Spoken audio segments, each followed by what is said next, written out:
আমাদের জীবন থেকে আরেকটা বছর চলে গেল। কারো দরজায় কড়া নাড়ল না, কারো কাছে অনুমতি নিল না। একটা বছর চলে যাওয়া মানে কবরের দিকে আরেক ধাপ এগিয়ে যাওয়া। আমরা হিসাব করলাম না এই বছরে কতটা দুনিয়া পেলাম আর কতটা আখেরাত হারালাম। সারা বছর ছুটলাম টাকা, সংসার, মানুষের কথা, লোক দেখানো হাসি, দুনিয়ার প্রশংসার পেছনে। কিন্তু একবারও কি ভেবে দেখেছি আখেরাতের জন্য আমি কি করলাম? আমরা এমনভাবে দুনিয়ায় মগ্ন যেন কখনো মরবই না।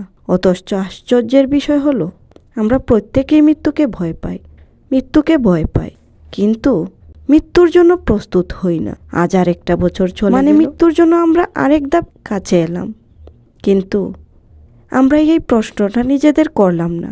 মরে গেলে কবরে কি জবাব দিব? আমরা জানি কবর অন্ধকার, কবর একাকী, কবরের প্রশ্ন কঠিন, তবু আমরা নিশ্চিন্ত।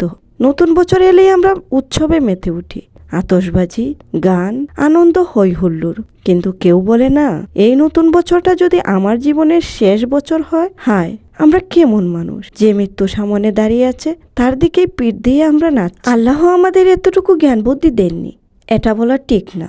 আসলে আমরা জ্ঞান ব্যবহার করি না। একবারও কি আমরা থেমে ভাবি আজ যদি মৃত্যু এসে যায়, আজ যদি চোখ বন্ধ হয়ে যায়, আজ যদি কবরই হয় আমার ঠিকানা?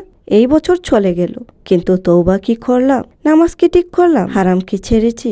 কারো হক আদায় করেছি কি? হে আল্লাহ, আমরা দুনিয়ার পেছনে ছুটে আখেরাত ভুলে গিয়েছি। তুমি আমাদের ক্ষমা করো। আগামী দিনগুলো, আগামী বছরগুলো যেন শুধু দুনিয়ার জন্য না হয়। হে আল্লাহ, আমাদের অন্তরে মৃত্যুর স্মরণ দাও, আমাদের কাজে আখেরাতের চিন্তা দাও। মরার আগে যেন আমরা জেগে উঠতে পারি। আমাদের এমন মানুষ বানাও যারা বাঁচে আখেরাতের জন্য আর দুনিয়াকে ব্যবহার করে তোমার সন্তুষ্টি অর্জনের জন্য। আমিন। আমার কথাগুলো, আমার ভিডিওগুলো যদি ভালো লাগে অবশ্যই লাইক, কমেন্ট, শেয়ার করে পাশে থাকবেন। আমরা যারা ভুল পথে হাঁটছি, ভুল পথে অগ্রসর হচ্ছি, দুনিয়ার কথা চিন্তা করে আখিরাত ভুলে যাচ্ছি, আসলে আমরা আমাদের জ্ঞানকে কাজে লাগাচ্ছি না। আমরা কিভাবে চলবো, কিভাবে দিন পার করব, এই চিন্তায় আমরা মগ্ন।